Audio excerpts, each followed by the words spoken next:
நெடுமானூர் ஊராட்சியில் ஊராட்சி மன்ற தலைவர் பாக்கியம் நாகராஜ் நெடுமானூர் ஏரியில் பிடிக்கப்பட்ட 2 முதல் 3 கிலோவுக்கு மேல் எடையுள்ள பெரிய மீன்களை பொதுமக்களுக்கு இலவசமாக விநியோகித்தார். இந்த நிகழ்வு அப்பகுதி மக்களிடையே பெரும் வரவேற்பை பெற்றது.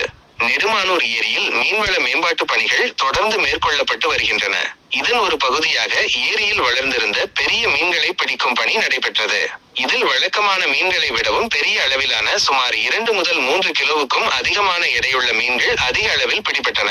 பிடிப்பட்ட இந்த மீன்களை நெடுமானூர் ஊராட்சி மன்ற தலைவர் பாக்கியம் நாகராஜ் அவர்கள் நேரடியாக களமிறங்கி கவர் பைகளில் போட்டு வீடு வீடாக மக்களுக்கு இலவசமாக வழங்கினார். குறிப்பாக இந்த மீன்கள் மிகவும் புதியதாகவும் சத்தானதாகவும் இருந்ததால் பொதுமக்கள் ஆர்வமுடன் பெற்றுச் சென்றனர்.